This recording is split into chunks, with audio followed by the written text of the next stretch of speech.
It's Dave Barnett from the investlocalbook.com blog site, author of Invest Local. I wanted to tell a story today about the Muffin lady who went bust. And the reason it's such a great story is it really highlighted to me the way that relationships between franchisees and franchisors are structured. It's also an interesting tale in having an idea or drawing a line in the sand for small business owners to know when it's time to get out. So back when I was a business broker, I had a lady come to me with a franchised coffee, muffin, sandwich counter type restaurant business. And she wanted to sell. She told me that her health was declining, that she was having issues and she needed to get out because she couldn't spend as much time at the shop as she wanted. So I did an evaluation on the business and I determined that it was worth like $125,000. And I told her that with any food business, it would be normal for a vendor to have to finance part of that deal because it's very difficult for restaurants and food service businesses to borrow from banks. So I had a Korean couple come along and they wanted to buy the business and they made a really great offer. They offered $125,000 with $75,000 down and $50,000 paid over 2 years. It was a really good deal. So anyway, she decided that she didn't want to do it, and she gave me what I later found out to be a bogus excuse. She said that her accountant had advised her that it was not a good idea to finance the buyers. And of course, I wanted to talk to the accountant. She wouldn't let me. I think it was actually a lie. I don't think her accountant said that. But so she said no. And then I went ahead and started looking for another buyer. And she kept calling me, asking me if I had a buyer, And 14 months later, it took 14 months for me to find someone else willing to buy this business. They came along, they took a look.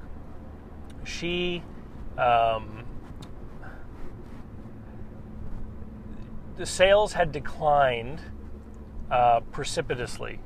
Like the sales had gone down by almost half, and the business wasn't making nearly the money it used to.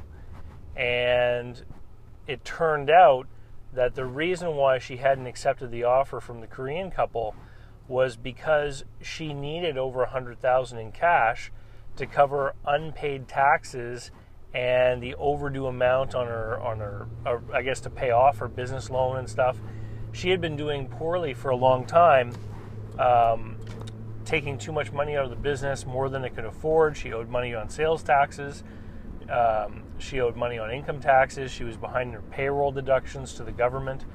Just a real mess. And so the buyers that I had took a look at the business and they made an offer of $55,000 with $50,000 down and $5,000 over a year because the value of the business had declined so much. And of course, it wasn't enough to cover off her debts and everything. So she said she wouldn't take the offer. Well, because this was a franchise, I was in contact with the franchisor, and the franchisor agreed to take an application from my buyers, and they were not happy with their current franchisee, the way she was running things, because they always had to deal with complaints. Employees weren't following the operations manual properly. I'll tell you afterwards an example of why that's important. But needless to say, she owed the franchisor some money, and when they saw the quality of the new buyer I had found, they basically forced her hand and demanded that she pay them the money that she owed. She couldn't pay, and they basically changed the locks and kicked her out of the location. which caused her to default on her bank loan. The bank had a lien on all the leaseholds and fixtures and equipment. She then had no business, owed money to the government, owed money to the bank, and had no choice but to go to a bankruptcy trustee and declare bankruptcy. The bank was owed about 50 grand, and the franchisor basically wrote a letter to the bank and said, we will buy all of the equipment present for $3,500. And if you don't accept our offer, you have 48 hours to remove your property from our premises. Because the franchisor was in a head lease situation. And I put a link below to my video on leases, head leases, and master leases. So the franchisor had the ability to control the franchisee through the lease. The lease to the landlord was always paid on time because of that, because they were in between. So the franchisor always made sure that the lease was paid on time. So the franchisor got control of the property, basically got the bank out of the way with a $3,500 payment, and then called me up and said, we will take the deal that your buyers were proposing to the former franchisee. So they took over the location, paid off the bank for $3,500, and then my buyers bought the store for $55,000. Okay? So just like that, the franchisor put a big chunk of money in their pocket and got a capable, quality franchisee in place. The franchise company sent someone down for 2 weeks to do training on site. Business systems and following an operations manual. Here's, and I did a video about that a little while ago too.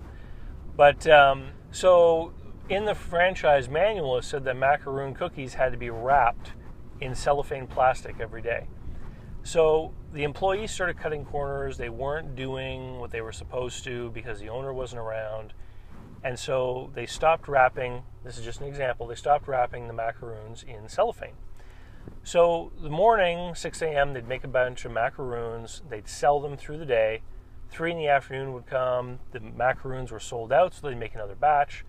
But overnight, they would dry out, and the next morning, they'd end up throwing them away. And then someone said, let's save money by not making macaroons in the afternoon. So they make them in the morning. By 3 in the afternoon, they're sold out. Some guy comes in at 4 o'clock in the afternoon who really likes macaroons. There's none available. Day after day this happens. Eventually he becomes disappointed, stops coming to the store. Okay? Now you've lost a customer. So now you're not selling him coffee. You're not selling him cookies, muffins, macaroons, nothing. He goes away. So when the new owners took over the store, they started following the operations manual that the franchisor has created. Every day, they make macaroons, they wrap them in cellophane. When they run out, they make more, they wrap them in cellophane. Because if you make them at 3 in the afternoon and you wrap them in cellophane, they won't dry out overnight. So simply by following the rules that the franchisor had laid out properly, these guys were able to build the business back up. In less than 6 months, they almost increased sales by 2.5 times. So they got back to where the business was originally when it was first listed with me for sale. And they bought it for a bargain. On top of that, the franchisor was in a position where they were the one that pocketed the money, and the original franchisee, who didn't really know, how to follow instructions and run a business properly anyway, ended up going bankrupt. But if you think about it, she was the one that undertook the risk. She was the one that borrowed the money. She was the one who stuck her neck out on the line to build this store in the beginning, and everyone else ended up profiting off of her and her effort. So that's just the story of the Muffin lady who went bust. Sort of a cautionary tale, I guess. But if you are interested in small business finance, making money off of small business and private equity deals and local private lending, you should read my book, Invest Local. You can get it from the blog site, investlocalbook.com, or it's also available on Amazon everywhere in the world and on Kindle. Thanks. Talk to you later. Bye.